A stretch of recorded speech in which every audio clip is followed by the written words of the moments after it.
current state of Ghana's economy, no, say metnahana say me come from my own from my personal perspective. People might think say, oh, Akufo Addo on panel 17, or no, they definitely will say something negative. So I would just want to project and speak from the perspective of a larger Ghanaian populace, how people see this particular country, the kind of in some amount for a kafa. And I think the coming back to the point is that at this particular point in time, Ghana's economy is broken. The prospects in going forward are very bleak. Because and then Ghana's economy is saddled with debt. A Bosnia, we quantify your debt to your GDP and number over 81.6. IMF projection for 2022 crowded number 84.6. Debt to GDP ratio 84.6. By the end of this particular way, that is the projection IMF has made. So a Chiro said the economic prospect of this particular country, short term, medium term, long term, bleak. There is no light at the end of the tunnel.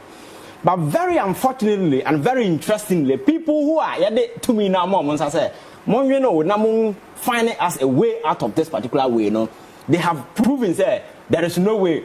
There is nothing that they can do. And the finance minister who is supposed to be in the room, not what the alternatives a bit me attend just to flip this particular broken economy. He's on TV talking about spiritual food. He built the cathedral. That guy has gone. I don't know. You see, he has gone totally crazy because you see, he has failed woefully to the sense that in terms of the economy, he doesn't know anything because inflation, because there is nothing that they can do. Just look at Ghana's economy. Maybe just look at the inflation figures. And in the sub-Saharan Africa, I say, look at Ghana's economy. And then there is this unwitty justification always the president will run the stage, Ukraine, Russia. Wherever about Ukraine, Russia. The question is, Ukraine, Russia war, and the COVID-19, Ghana and Kwana the only country, I say, impact, and as I say, are we saying, Togo, COVID-19, Nigeria, COVID-19, and as I say, so why is it all the economic figures, all the statistics, all the indices, the economy, go wayward? Because, Cecilia Menoka says, quite recent reporter, Moody's, downgraded Ghana. Fitch, downgraded Ghana. CFR will first tracking we 10 countries are in the next 5 years or maybe default in terms of debt. Ghana can so you face a possible debt distress. See, I'm not say your public debt abalua to the extent say you over 400 billion Ghana cedis. Interest payments. 440. 440. Okay, I think say the 40 abeka last month they buy 391.9 billion. That minus your fancy there you say the biako is our me ba ho nyina entino say o heba bi ye gina ya as at 2017 sika ye the accept your debt I increased by over 500% from 10 billion to 50 billion. No, insisi one way ya de kwakotia the service debt. That is the point we've got into. So such an economy now becomes the state of Ghana's economy. The economy is crashed. There is no economy. Ghana is the next Sri Lanka in the making. And I'm sure you know what is going on there. The economy has totally trashed out everything. And they say, we are minister, we are president, blocking road. That is what is going on. A state of pandemonium, chaos all over the place. And I think that Ghana is on that particular trajectory. That is the point we are getting into. Because nothing seems to be working. This is the point I buy back and say, okay, Ghana for a name in so yeah, the e-levy air Sabaya bet me akushin this particular way. And I say, I buy now crowd the tax and also want we now the e-levy by then what about the ordinary person? But because of cluelessness and insensitivity on the part of this particular Akufo Addo government, he didn't care much. Upon all the summer Ghana for e-levy is here. But Omokache said the e-levy is a game changer. E-levy is coming to solve all the problems. E-levy, they can pay salaries. E-levy, they can do everything. After e-levy now go through, we are still in this state. Now the priority of government, they occupy a banner priority to say you build the cathedral instead of building factories and industries. Ghana no bit me and so when they come, they will tell you say, oh, I COVID-19.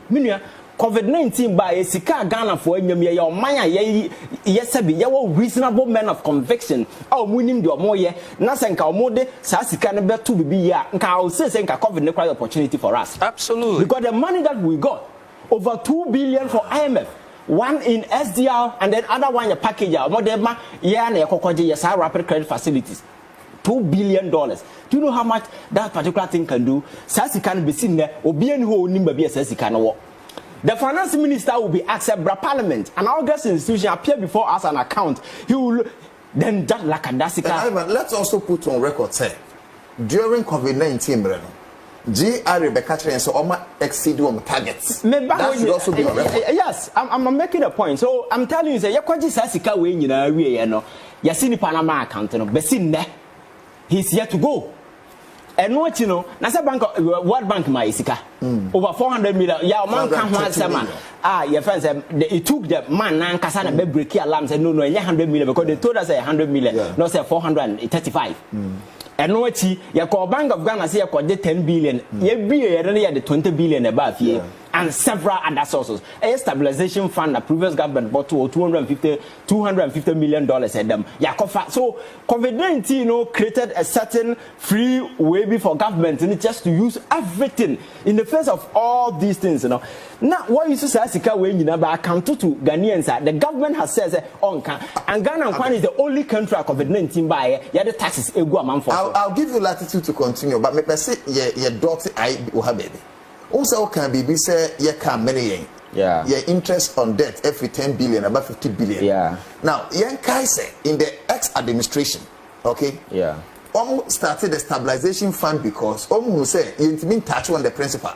So that, for instance, in 2007, Abraham Akufo Addo $750 million first Eurobond no, to have matured in 2017. Now, yes, he establishes some fund targeted against that, so we'll be able to, if like amend, and if like the word is what, say you bet me a share, na principal nanka say yet me attach it. Ivan Church mui ama ye who say, sa fund na ye set to tackle the principal no in terms of loan ya kwajeno.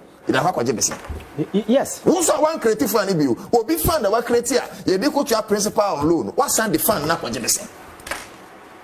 Ivan. Yeah. So that is the problem, because you see, as a reasonable person, when you're managing the economy, you anticipate say whole lot of things a bit but so you build shocks. So some of these monies were shock absorbers and you build in the future.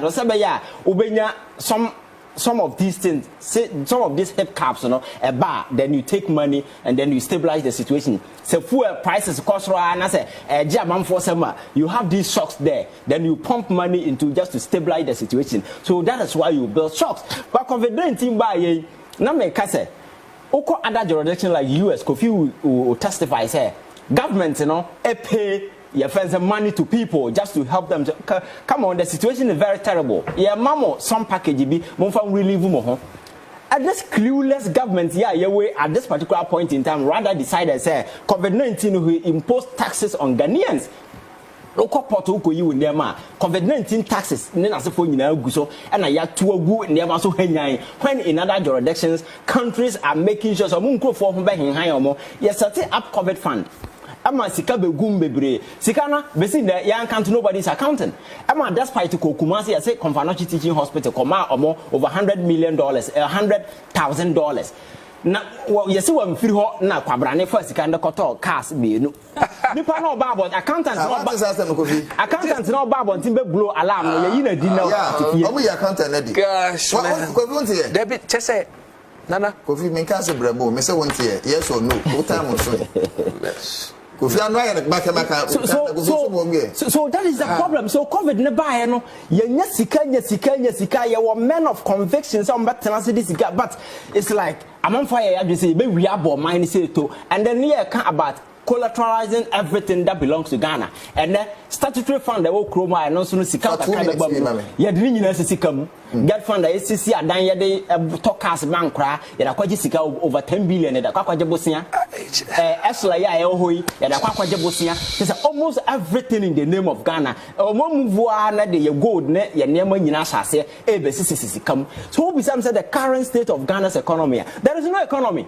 The economy no ever. And the finance baumia na or kasa bebre so economic messiah no who said imagine someone then he went to the IT front and or IT messiah the foundation for economy to try. He's not serious. Then the finance minister also no principal person in charge of the economy now I know so we all build the cathedral say Ghana build the spiritual food Ghana for here spiritual food say there I do not break it from reality to the spiritual realm economy na jinse won't mean yahwe and then they betimi say we and say yan kwana yan kobu judges then go over 4 acres of land omanye japade ho no yan kwana yan kobungu pabrani bi beda so say shiw na beba ne timo out of his own volition his own personal discretion no ama directive say mon kobu judges then go na ye the bulldozers akobu ogu ye dan ye si Cathedral na ye de oman sika chief of staff ati we na issue useless statement Ghana sika giving approval for all these things in the end nobody seemed to be worried. What kind of country is this? Okay. So if you ask about the Ghana's economy, there is no economy. In the first place, people are not, they don't even see there is a broken economy because President not done tilapia on a move direct. Nana tilapia. He's not worried about when Ghanaians are suffering. He's in the sky biting using the same scarce funds na yawono and the high jet and then he doesn't give a damn about you. He doesn't give. Akufo Addo has never been interested in ordinary Ghanaian. May say he came to satisfy his childhood fantasies.